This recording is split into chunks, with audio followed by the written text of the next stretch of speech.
Hello, everyone. Today I'm recording for the episode Tuesday, actually Thursday. Thursday. And yes, as usual, Thursday is the topic for spirituality journey. And I would love to share one of the Bible verses that was a very good reminder.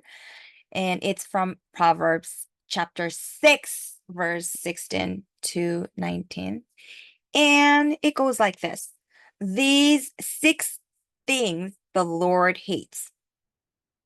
Indeed, seven are repulsive to him: a proud look, the attitude that makes one overestimate oneself and discount others, a lying tongue, and hands that shed innocent blood, a heart that creates wicked plans, feet that run swiftly to evil, a false witness who breath out lies, even half truth, and one who spreads discourse rumors among brothers. So I was like, yes, Lord. So whenever I come across people and if they're very humble and shows character, I feel, oh, I want to be a friend. I want to be your friend. However, if they're so proud and they're like so way high up and look down on other people or really do not consider other people's best interest, only thinking of oneself, selfish motive and ego or their interest only, it's like, it stings, right? So I thought about the gold medalist is the person who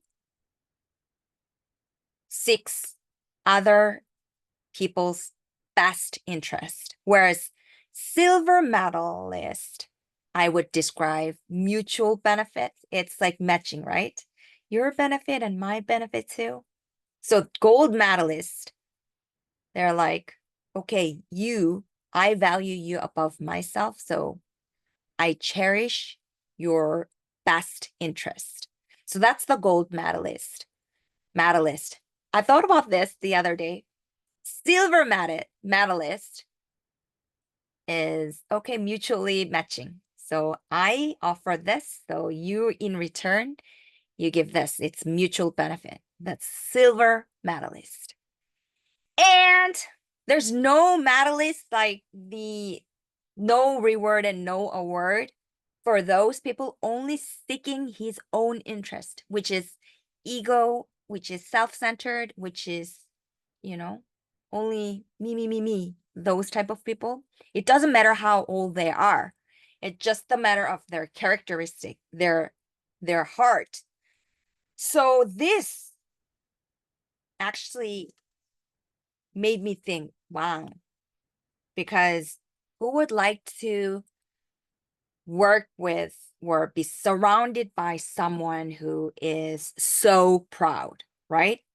So proud, meaning parenthesis, it's amplified version. It says the attitude that makes one overestimate oneself and discount others, Oh, I'm here and you're there, something like that. So it comes down to character. Like, do you have the capacity and the character to really have that genuine heart to value others above yourself?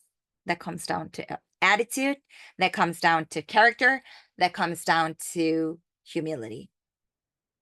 And also false witness, spreading wrong rumors, and also false witness and say, oh, he said this or she said that. So spreading those things. So what do you gain out of it? Yeah, don't get me wrong. Sometimes I need to vent it out because I've gone through so many things and I was in that time as well, I admit. However, I realized, okay, it doesn't really do anything good for anybody else. I realized that, and okay, stay positive and only share good news. Yeah. And I've gone through the people who say false rumors against me. And, spiritually speaking, I know who is doing that, and I know who spreads those BS nonsense rumors. I spiritually speaking, I know who is doing that and what type of information they're spreading, which is false. However, as a human, of course, I don't feel good at all, but my feeling and my preference doesn't really matter. What does God want us to be like? I need to pray for them. God, they don't know what they're doing, right? So at the end of the day, my goal, my mission, and my bigger purpose is to please God. So yeah, I follow his instructions. And yeah, even though I don't feel like it, even though I don't want to do that, it's written. I must love my neighbors. I must pray for them. So yeah, that was my decision. That was my choices. Of course, it's not easy. It's much easier said than done. However, if I could have done it, you could have done it. And you can do it too. If, yeah, I can do it, you can do it too. So these actually struck me very much and was a very good reminder what to do, what not to do, right? And what pleases God and what displeases God, right? If you love God, if you love Jesus, you don't do things that would upset God, right? Because you love him so much. It's not out of obligation because you love him so much. You don't want to do that because that would upset him. And that is against the Bible, right? So also another part that touched my heart is the part that hands that shed innocent blood. So our mission is to love God and also love neighbors, right? So whenever I come across people who, for their own selfish desire to go up, to climb up, and to accomplish something above anybody else, they're so self-seeking and self-centered and so egocentric people. Whenever I come across those people, you know what they're doing? They are killing, and they're killing other people around them by discounting other people, instead of valuing others above ourselves. And even they try to get rid of the people who are more capable.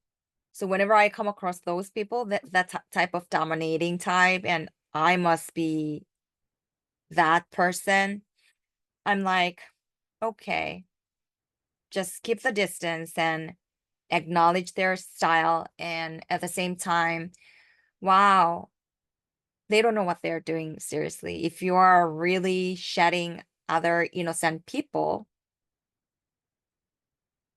it doesn't do anything good for the neighbor, for the community, for even for their future generation, right? We may think just only now, for that title or for that position or for that accomplishment.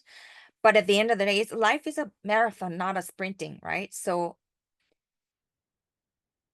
in this lifelong journey, if you do that down the road, you don't know, but you may need to pay the price if you really shed innocent blood, right? So that was a good reminder. So I used to think that, oh, this person is like this person did this, so I gotta cut it out. Of course, if God disapproves that group of people or that individual, he will remove those group. He will detach yourself from that group, obviously, if that's part of God's plan. However, I've also learned that I cut it out, really. Like they did this. I mean, they say this. Like, for example, Instagram, like cut out something like that. And one of the sermons that I listened to the other day, I always listen to my home church sermon because that's how I've been grown up. And one of the pastors that I really respect and that I really personally know him as well, he was saying that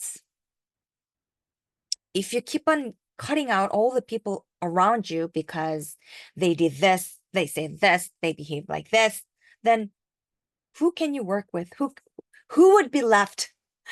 Who would be left for you? Nobody, right? So he taught me that sometimes we gotta work with them, we gotta pray for them, we gotta embrace them.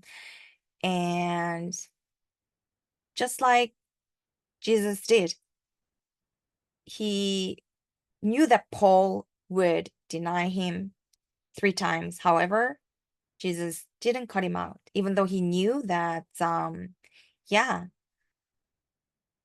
he embraced him.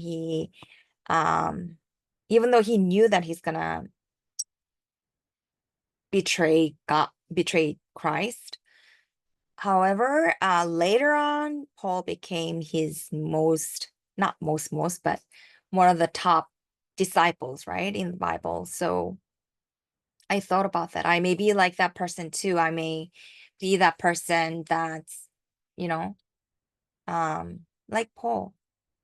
At the end of the day, for me, from my perspective as well, if somebody betrayed me, yeah, I used to cut it out because it's painful.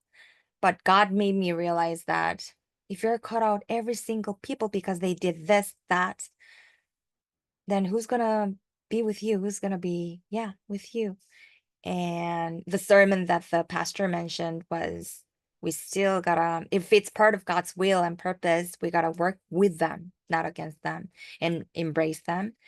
Um, yeah, I'm not talking about the scenario that God removed those people because that is part of God's plan, okay?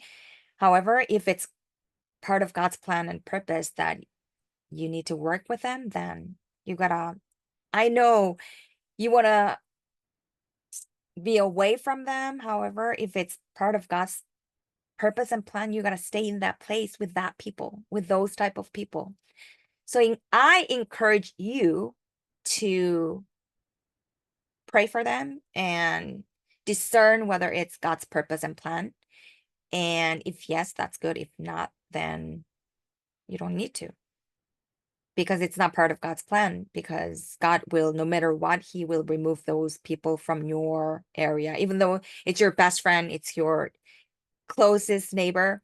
If not, if those people are not part of your purpose and your journey and plan, God will separate you from that group, right? So those are the key takeaways that I wanted to share with you. And thank you so much for following this journey. And check this out. If you like this episode, please click the like button below. And if you like to connect with us, please connect with us on fitwell.to on Instagram. Thank you so much. And God bless you. You are the blessing. Thank you. We'll connect next week.